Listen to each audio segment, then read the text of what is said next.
Okay, welcome everyone. My name is Robin Elander, and I'm the Executive Director for Downtown Santa Barbara. And I'm excited to be hosting another version of our Downtown Business Spotlight. We have some excellent guests today, and I'm so excited to have them share a little bit about what they're working on.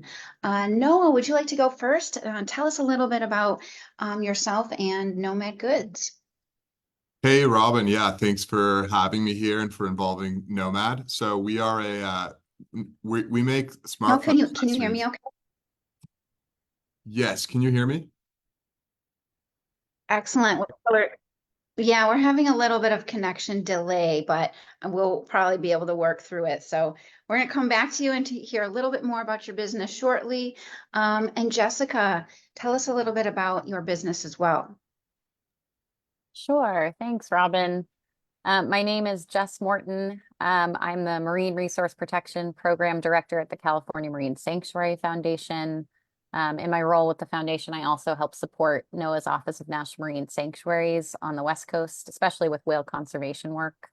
And so that's what I will be focusing on today is the Protecting Blue Whales and Blue Skies program, which is a sustainable shipping verification and recognition program that we have here in California that supports some federal voluntary vessel speed reduction requests that take place to try to reduce shipping impacts on whales and also air quality off of our coastline.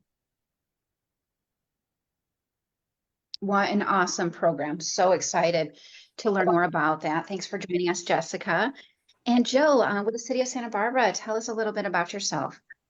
Yeah, I'm Jill Murray. I'm the Water Quality Research Analyst for the Creeks Division of the City of Santa Barbara. And the mission of our division, if you're not familiar with it, is to improve water quality in beaches and creeks and restore natural creek systems in the urban environment and provide community engagement to improve water quality. And I look forward to sharing more with you as we get to more questions. Awesome. Well, I'm just going to walk myself out to the middle of the area because we're having a little bit of a connection issue in my office today for some reason.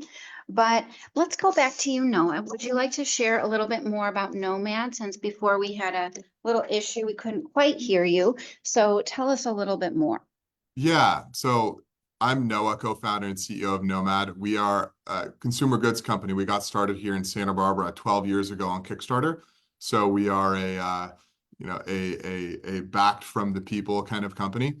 And we make tools for the modern nomad. In short, we keep your devices, your smartphone devices, etc., charged and protected on the go. Increasingly, we keep a lot of products, make a lot of products to keep you and your life organized on the go. So we make stuff. A lot of our supply chain is in Asia, China, and Southeast Asia, and we bring those goods into the US. We also send them all over the world. So the way that we get those goods here is important for us to be conscientious and aware of the supply chain and try to be part of a sustainable efforts to both build a business and build great products and do so in a way that's sustainable and aligned with our values and efforts as a team and as an organization. And so that's where we became, I think we were the first ambassador to Blue Whales, Blue Skies. And when we first heard about it a couple of years ago, it was just an absolutely natural fit for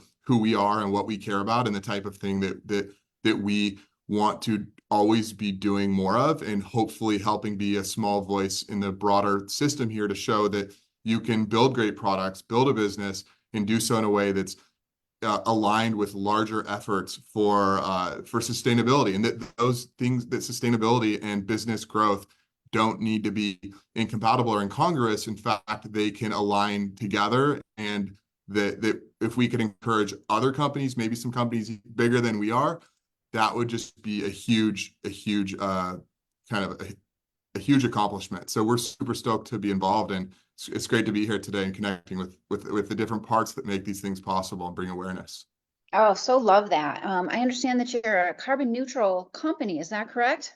Yeah, we've been carbon neutral officially for 4 years now.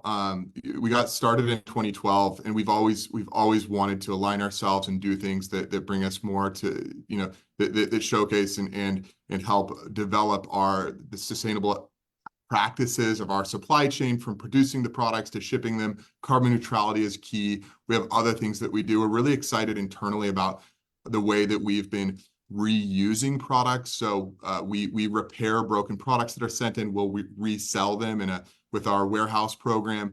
Properly getting things that are e-waste recycled properly, using things like hang tabs that are made out of paper. We weren't the ones to invent this, but when we saw it, we thought that's fantastic. Can we move to fully recyclable packaging, right? It's not just one thing to be made from recycled materials, but to yourselves be recyclable. So using fewer, stopping use of things like magnets. Can we use paper in innovative ways? There's so many things that we can do and change. We still want to have amazing packaging and have an amazing opening box experience. Can we do that in a way that is itself more sustainable? Can we help innovate and lead there and help other companies find ways forward too? We understand that companies have their objectives. They need to be alive and they need to be healthy and profitable to survive and to give the impact that they want to give. So can we help be an early mover tackling some of these challenges and showing that not only can it be compatible with the organization, it can actually help the organization grow? Well, thank you so much for taking a leadership role with your company doing that, and also electing to partner with Jessica's organization, Protecting Blue Whales, because you're setting kind of a tone about how people are arriving here with goods and how that connects to our whales, and also certainly relates to Jill's work in creeks. So I'm going to toss it over to Jessica to share a little bit more. How are you partnering with Noah at Nomad Goods, and if you can share a little bit further about the work of your organization? Sure. So I'll start with what the Protecting Blue Whales and Blue Skies program is. It's an effort that was started in 2014 here in the Santa Barbara region. And it came to be thanks to groups like NOAA's Channel Islands National Marine Sanctuary and the Santa Barbara County Air Pollution Control District, and a lot of NGO partners and lots of other folks that were integral in making it happen. But basically, those groups came together and realized that we can achieve really exciting benefits, multiple benefits from large vessels, reducing their speeds off of our coastlines. And, at the NOAA team, the focus is protecting whales. And we know from past research that reducing large vessel speeds can reduce the risk of ship strikes on endangered whales off of the California coastline. But you can also reduce underwater noise associated with those ship transits. And then additionally, you can also reduce air emission impacts associated with that vessel traffic. And so this program came together to basically try to motivate the shipping lines that carry most of the cargo to our ports to reduce speeds in alignment with these federal requests that are in place. And over the years, I'm so happy to report that the enthusiasm and the involvement and the engagement has grown every single year. And it's really because of this really interesting voluntary collaboration of partners. I think that's what makes the program unique and special, is that it isn't just government agencies regulating industry, it's government agencies working in partnership with NGO partners and industry partners like the shipping lines, but also groups like Nomad, to come together and try to prioritize more sustainable shipping practices. And so NOAA's team, Nomad, was the first ambassador on the Protecting Blue Whales and Blue Skies program, which was so exciting because ultimately we realized after several years of engaging the shipping lines directly that it's motivational for us to ask them to be involved in something like this, but it's a lot more meaningful to have their customers, the folks who are actually putting cargo on their vessels, ask them to do these things. And so that's what brought us to create the ambassador program that thankfully Nomad came on board and really helped us create what I believe is the beginning of a domino effect in terms of bringing other companies and ambassadors on board. So with these ambassadors that you have, approximately how many do you have now? And if someone wanted to sign on as an ambassador to support your work, what would that look like? Yeah, I'm so glad you asked. So at this point, I believe we're up to 11 ambassadors, and it's a pretty new effort. So the program itself, working with the shipping lines, has been in place for about 10 years. It's only been about a year or two that we've actually engaged the corporate world to become ambassadors in this effort. And we are so excited to bring on new partners wherever possible. So that's one of my asks of anybody listening here within the region or elsewhere around the world. If you work with a brand that moves cargo to the California ports and your brand might be interested in signing on to something like this, please reach out to us. Please reach out to us. We have all of our contact emails or information and emails on our website, which is at www.bluewhalesblueskies.org. And I think Noah can attest, it's a pretty simple process, onboarding process. In most cases, all you really need to do is let us know which shipping lines your organization works with, and then we can let you know if you're already working with shipping lines that prioritize these sustainable practices. And then you just basically help us recognize what they're already doing so we can motivate them to either maintain it or even improve it going forward. So awesome. Well, thank you for giving us some background there. I'm going to hand it over to Jill.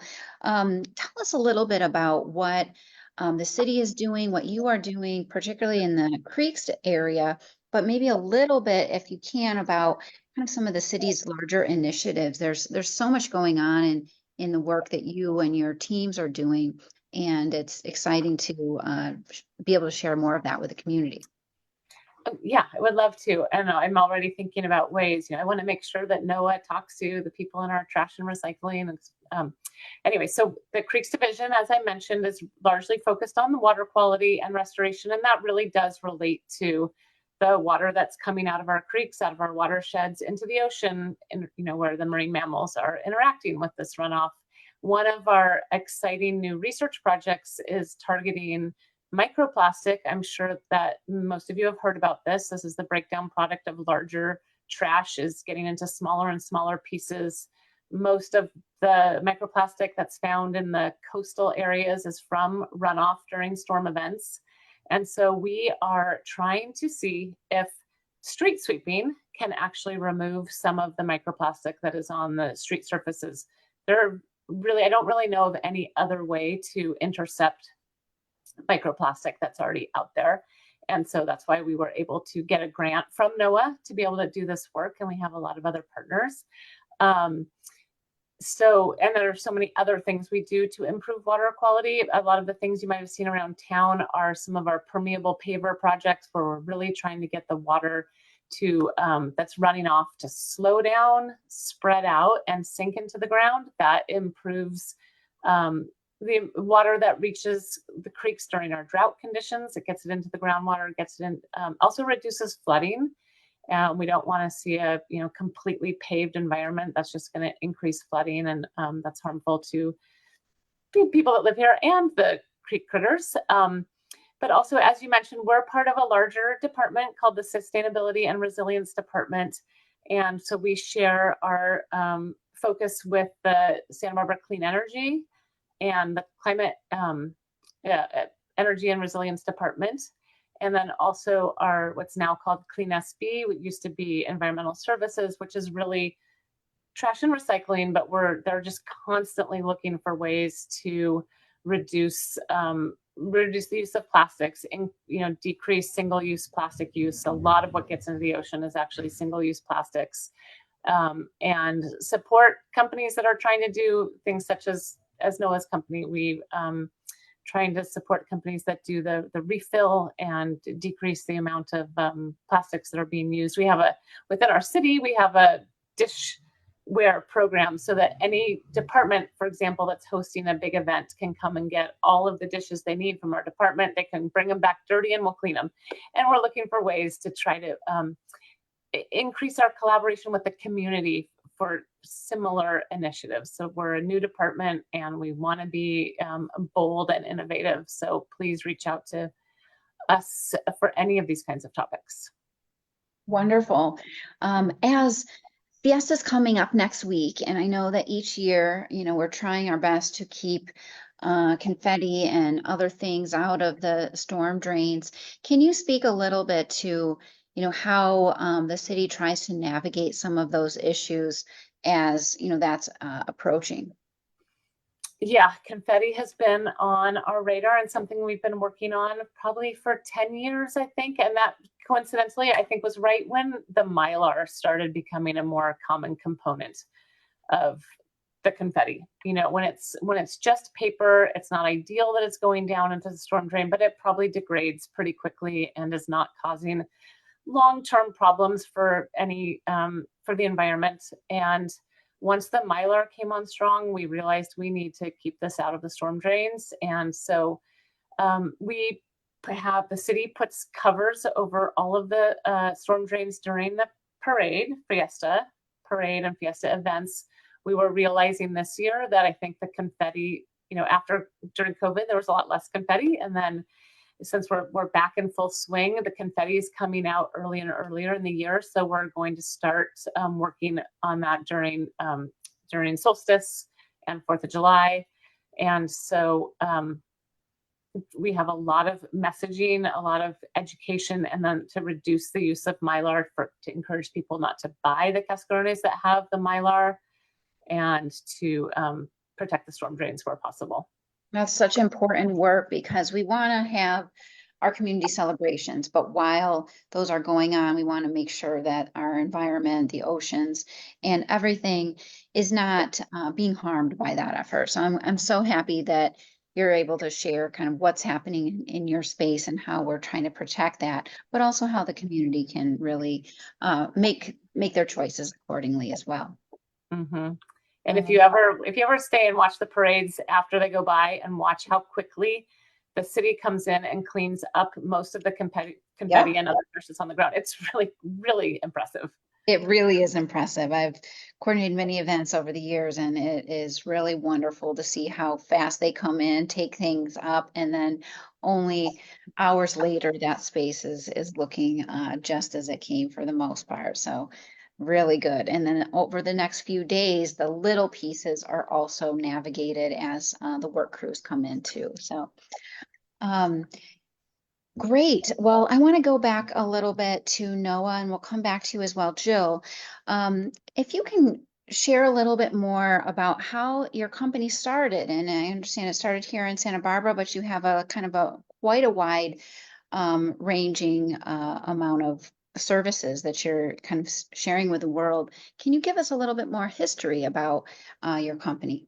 Yeah, so we got started 12 years ago on Kickstarter. The idea was a hyper minimalist cable to keep your phone charged on the go. We're realizing the importance of smartphones as a tool in this modern era, and how can we keep people charged, protected on the go. Our first product was actually this thing called Charge Card, USB cable, the size and shape of a credit card, really simple concept.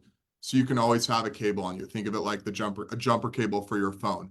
And as the phone took on increasing importance in our lives and businesses and families and everything in between, we realized that products that are well made, integrated into your lifestyle, so you could have them all, and you have them on your person, so you can kind of live that life of the modern nomad, whatever that is, whether you're a busy parent or juggling you're kicking off your career, whatever else it is that you're using. This, we look at this as maybe 500 years ago, you had a sword or a bow and arrow, and now the modern nomad is their tool. So how can we keep you protected, and how can we do that in innovative, forward-thinking ways? And over the years, we've launched a ton of products, and you're totally right. We've expanded our categories. We make increasingly keeping track of your stuff is really important. So we integrate AirTags to your keychain, help you keep track of your stuff so you're not losing stuff, and everything in between. And throughout this journey, we always keep in mind, okay, is there a way that we can do this with a more sustainable material, or can we build quality so it lasts? There's a lot of different ways to attack these bigger issues. And we recognize as well that as a company, we can't solve everything and do everything all at once, but that's also not necessary. If we can look through our supply chain, and we look through our factory choices that we work with, and it's wild to me, but when we hear these often kind of gnarly stories about the global supply chain and this and that, and okay, well, what can we do and touch on our little end of it? It's really, there's so much more going on. Just like I think it was Robin or sorry, Jill or Jessica earlier that had mentioned the pressure from the customers pushing, and I think that was you, Jessica, the customers pushing to the freight forwarders, to the actual ships and the carriers. has a big demand push, but can have a lot of impact. We also see that on the supply chain. When we visit our factories in Southeast Asia, we'll see they'll be themselves powered by renewable energy. They'll be proud. The first thing they'll want to show us is not their latest machinery, but is their environmental standards and what they're doing at their level. And I've seen things over there where I go, man, are they ahead of us? And they're pushing in so many different ways, because they see this on the front lines of what is, manufacturing a lot of products. There's a lot of inputs and a lot of outputs, and they see some of this stuff more front and center that perhaps we've dealt with a generation ago, or that happens somewhere else other than our backyards. They have it in their backyards, so they're very sensitive to these things.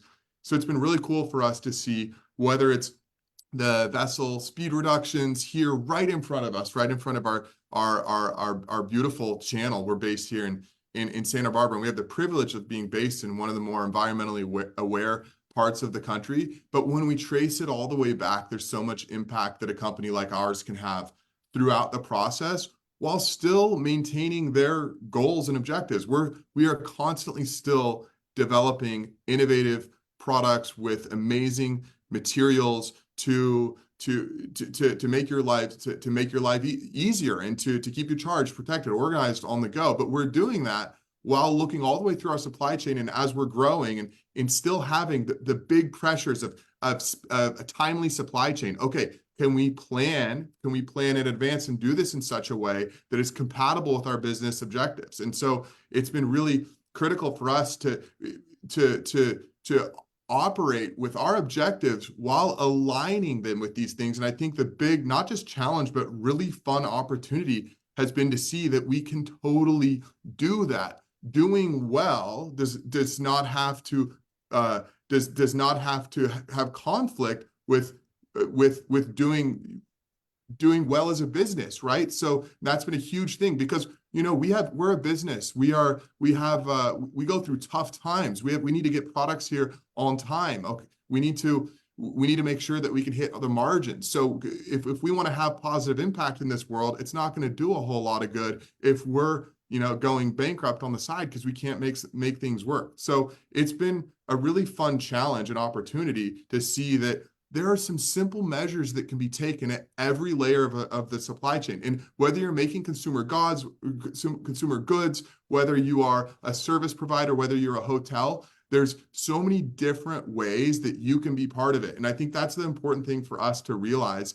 and for us to help show and broadcast that there's something so palpable and visceral about if we slow the ships down coming during migratory times of these wonderful and often endangered whales. That's a really visceral way that we can understand, okay, that is impactful, and that makes positive impacts. But it can also help broadcast that your business might be based somewhere else. Well, what are your blue whales, and what are your ways that you can slow vessels down? Is it using different inputs? Is it a certain way or process? I mean, we see so many different ways that we've seen in the hospitality industry, the decrease in waste of unnecessary washing of towels and this and that.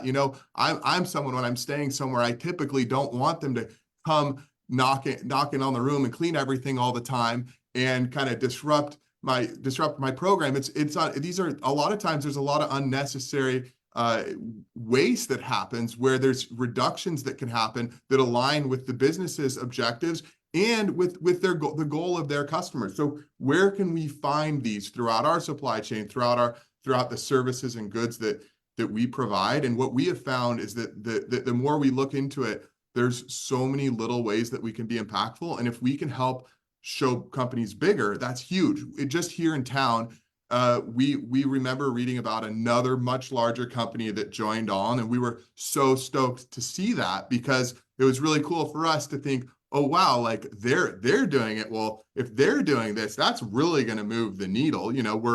We're 50 people spread around the world. We're a small and growing organization, but if the larger public companies can do it, then other ones can look at them, and their peers can go, well, hey, if this company's doing it, what are we doing? So this role of ambassador, what is it really, is doing what we can and sharing it. We've referred companies that we're friends with. We've talked with them. We've referred them. We get them on board. And a lot of these things, given that they're voluntary, they don't yet have the true regulation and requirements at the national and international level that I think will be the next steps to make these things happen. But if we can make the progress today, locally to us, locally to wherever someone else's business or organization is made, these are the building blocks that allow for larger policy to go into effect, for the oversight and enforcement of those policies. And when these things can stack up, that puts us ahead. And that the work that we're doing today is the difference between a carbon neutral, more environmentally harmonious economy 15 or 20 years from now. And as we know, with the pace that things are moving at, the earlier we start to turn this big ship, which is the global economy, in the right direction, the better for everybody. It's important to remember that we as humans are going to be the ones that are most affected by climate change and environmental degradation. My dad's always said growing up, Mother Nature bats last, and it's important to remember that this stewardship is not just, of course, it's being done for flora, fauna, the world, but one of the biggest things is at stake is us and our ability to breathe clean air and appreciate the wonderful environmental diversity of life. So if there's any way that we can be part of that while doing our mission of building great products, then that's inspiring. And when you have a business, at the end of the day, you're a team of people trying to build some good or accomplish some service. And what better way to be motivated to do that and to do a good job than to be part of something bigger and to be connected with Blue Whales, Blue Skies, and the work that they're doing, the work that these freight operators are doing, and to be able to look out and see these ships passing, and to be able to go and perhaps have the privilege to see a whale. We took a team trip this summer and went out on one of the boats right here in Santa Barbara Harbor earlier, and we were able to see a gray whale just right there basking at the entrance of the harbor. And these are beautiful reminders that everyone, no matter what walk of life you are from, what political persuasion you are, I have never seen someone not appreciate the absolute beauty of spotting a whale and of seeing this beautiful creature. And it can't help you stop but think, are the policies and things that I'm supporting, are they helping them or hurting them? Is there a way that we can grow and have a thriving economy and culture in a way that's harmonious, so my kids and grandchildren can go have that experience? Can we slow boats down a little bit in these migratory zones so we have fewer whale strikes? I don't think of anyone that wouldn't agree with that. And if we can do this in ways that are not only minimally disruptive, but when we go all the way through the supply chain and the way with planning and so forth, these things are actually not disruptive at all. When they become parts of larger policy, it means that everyone is on this playing field, and it's just part of what we do. No one would think twice about going back to the smog that we had in the LA San Fernando Valley of 50 years ago, yet clearly things are alive and well. So what is the smog of today, and how can we be involved in building through it? And by all means, continuing to build great products, great services, organizations, but that are part of this modern, aware and compatible and symbiotic ecosystem that includes the business ecosystem and the actual ecosystem. It's all interconnected. Well, you're definitely speaking the truth here and inspiring everybody who's watching, I'm sure, because there's so much passion in your voice. You've obviously, committed so much energy to this, and it's really special to hear you speak about this, and also kind of how the whole system works together and how it not only affects locally, but there's so many people who can get involved in different ways, whether it's the small things, the big things, and wow, I love to hear what you're doing. I do also want to honor something that your company did very special for our downtown community a number of years ago during the middle of the pandemic. Speaking of hard times and positive impact, your company really came out and supported getting masks and personal protection devices to the majority of downtown in that time frame. And that was a really big deal. That was a moment in time that, we needed various people to come out and, rise up and support each other. And you and your company brought that energy in that moment. And I see that you are to bring that energy in a collaborative way with your community. So thank you for that, Noah. I do want to take another moment to chat with Jessica some more about learning specifically. So how are our whales doing? And can you share a little bit more about what's coming up next for your organization? How can the community continue to support, and kind of what does the future look like going forward? Sure. So I guess first on how the whales are doing, for everybody who's listening's awareness on the species that we have. I mean, we are, as California residents, we are so lucky. We have so many different amazing whale species that either visit or live full-time off of our coastline. And there's typically 3 endangered populations that we see the most off of the California coast and off of Santa Barbara as well. And that's blue whales, which are the most critically endangered population. And then we've got fin whales, and then we have humpback whales, which actually are in the background of my image here. And I think humpbacks are the ones that people recognize the most because they do a lot of surface active behavior. They're breaching pretty often. We see them a lot off of the Santa Barbara coastline. We're lucky to have that be the case. And in general, and they still are federally listed populations. So they're still at a point where they are threatened in terms of their sustainability into the future. We are not seeing numbers as high as we would like to see. They are populations that were decimated back in the era of whaling, and they have yet to recover even close to the size of population that they were before. That being said, thanks to the moratorium on whaling and lots of protections in place and programs like Protecting Blue Whales, Blue Skies, they are on a road to recovery. And so at least for blue whales and for humpbacks, we typically do see that they're on trajectories for recovery in ways that are very hopeful, and I continue to be hopeful. We still need a lot more protection. That's why, groups like NOAA and lots of the conservation research organizations are working so hard to enact new policies to protect them even better and ensure their futures. But that being said, things are at least headed in the right direction. And like I said, it's in part due to things like Protecting Blue Whales, Blue Skies, where we at least are reducing the impact from one threat, which is the threat of ship strikes, which is a major threat to those whales off of our coastline. We estimate around 80 endangered whales are hit and killed by large ships each year off of the US West Coast. So it's a pretty significant number when you consider how low those population sizes are.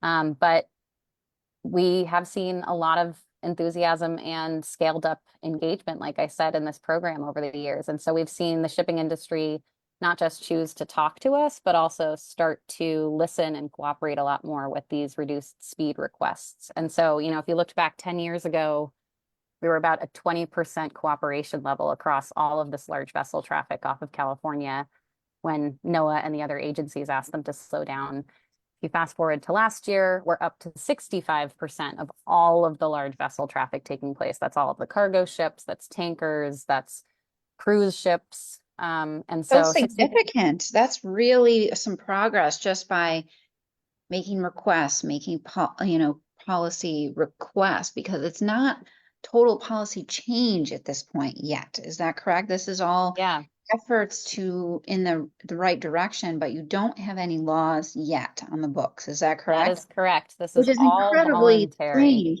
for such an environmentally sensitive community, but also California being kind of one of those leaders in that spaces. What is happening with that? Isn't that there are some laws on the East Coast? Is that correct? Yeah, that is correct. So on the East Coast, there's a even more critically endangered population called the North Atlantic right whale, and they're numbered in the less than 350 individuals total. And so as a result of that very, very low population size, they've had a federal rule in place and regulations in place to limit ship speeds off of the US East Coast.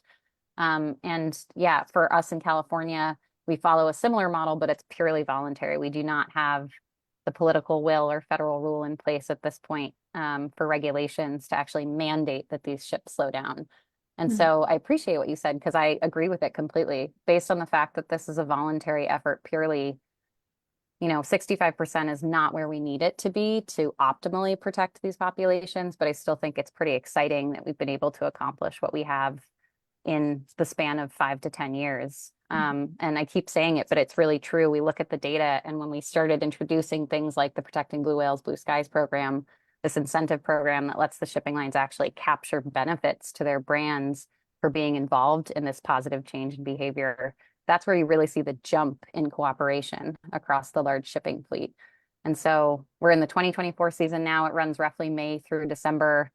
Hopefully we will still continue to see gains in terms of cooperation across all large vessel traffic as a result of this really exciting recognition program. And I welcome everybody listening. Please tune in and see how we're doing. We want as many followers as possible, as much awareness as possible.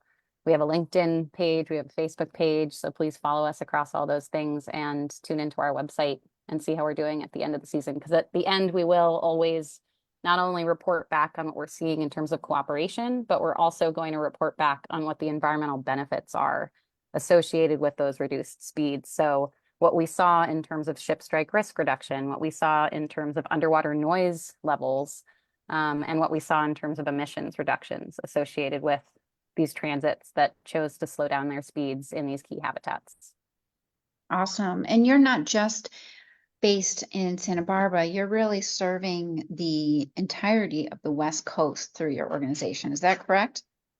It's true. At this point, the Protecting Blue Whales, Blue Skies program only operates in California. We have the program set up to support the areas in which the federal government agencies that run these voluntary requests operate them. So right now, NOAA, the U.S. Coast Guard, and the Environmental Protection Agency put out this reduced speed request to large vessel traffic in big areas off of the San Francisco coastline, central California coastline, and Southern California. And they match up pretty closely for most of the California coast with NOAA's Office of National Marine Sanctuary boundaries.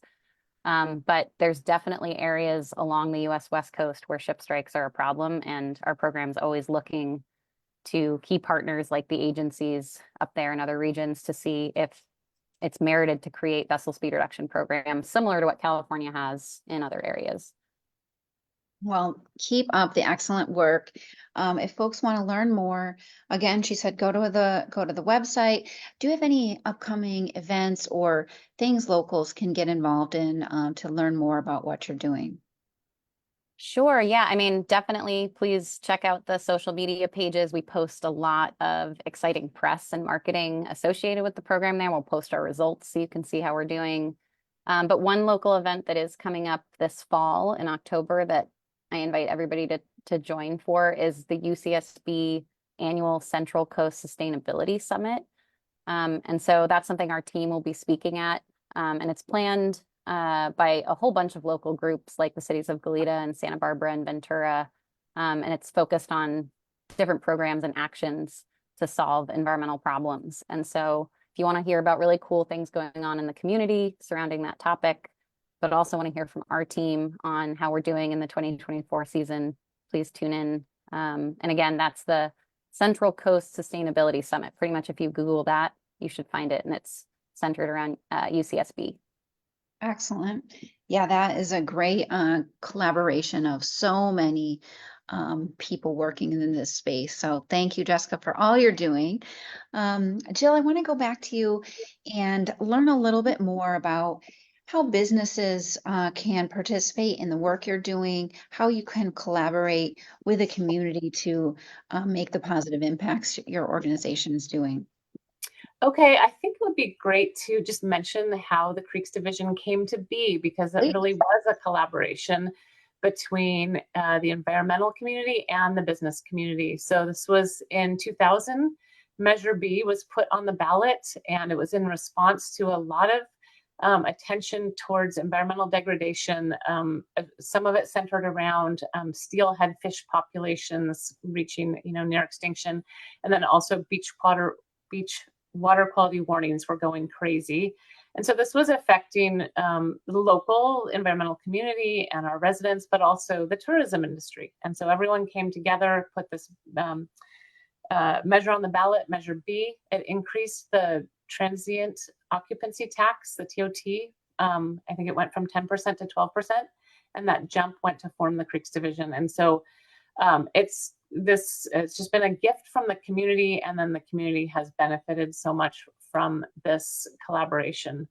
And so some of the ways that the business community can be engaged with us, the Creeks Division, is we have a Creeks Advisory Committee, and we have community members join that, and they are able to really weigh in on some of our programs and provide input. So that's great to hear from them. And we have a clean business program where restaurants, contractors, mobile washers can get certified by the Creeks Division by committing to take on some environmentally protective choices, and they can also get help buying any equipment they might need for that, such as wet backs or drain covers. We can provide those, so that's great. And then there's also just supporting the environmental positions. We have a stormwater permit that requires us to take on certain actions, and that includes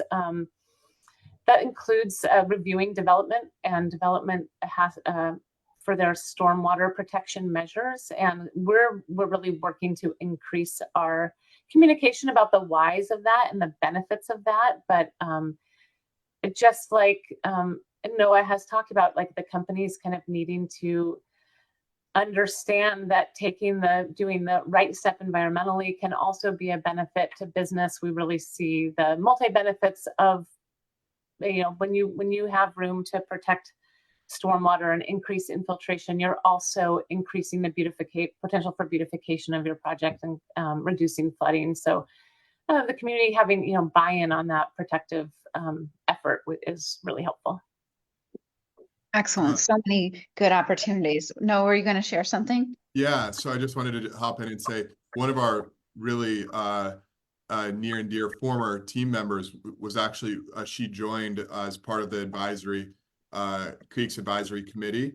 And I remember when she was joining, and it was like kind of fun, like, okay, like what exactly are they doing? What do they do? And then we realized like creeks are a big deal in town, and it's a big important thing. And she orchestrated a team creek cleanup that we did one time. And again, when your business, you need to do team building activities. We had a creek cleanup, and we may have had a couple beers afterwards. And it was a fun way to create awareness. Are we going to clean up the whole world just cleaning up the creek here? No, but it's a really important step. And of course, it has a positive impact, and also the awareness that it creates of us understanding, wow, there's so much trash. Like, it's crazy. We've done beach cleanups where we take a relatively small section of the beach. The amount of bags of things we bring back is scary. Because when you look out at the beach and you go on a beach walk, you might see something here or there.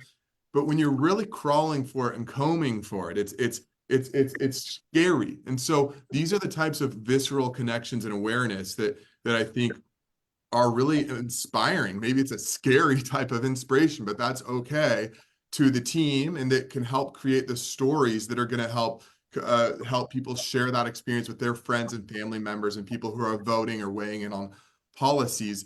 And I think that these things at the local level it's a really wonderful way to be involved and gain that awareness. But again, bringing it back to business there, what a cool way for the team to come together and have the Scott, who's actually the person here, who's our procurement manager that manages our relationship Blue Whales Blue Skies, right there with the director of finance and an intern, and all of us coming together and working on this and gaining a deeper personal understanding. You can read about things, and I must say that your reports, Jessica, are really inspiring to see the progress that is being made. It's actually a really good feeling in what is often an area fraught with tougher stories to digest to see that positive impact. But these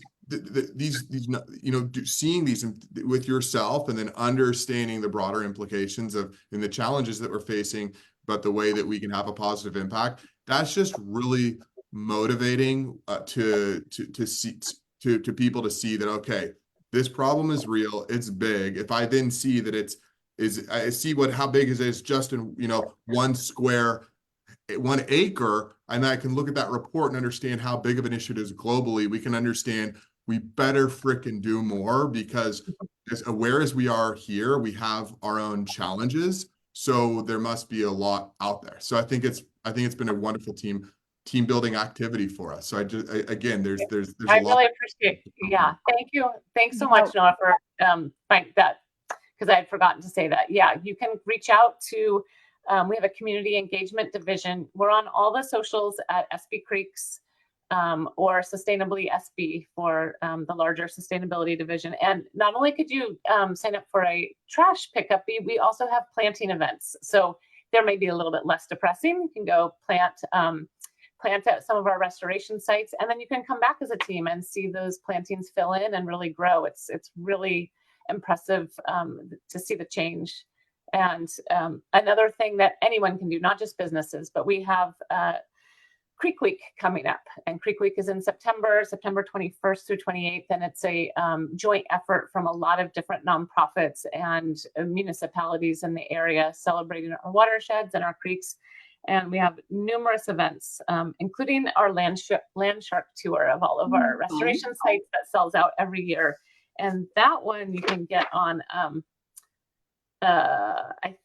let's see. I think it's Creek Week, sbcreekweeks.com, and you'll find the events for all of the different jurisdictions. Wow, so much good stuff going on, so much excellent work being done by each of your organizations. Much appreciation. I definitely invite the community to check out each of these groups' social media sites and make sure that you're aware of the different opportunities.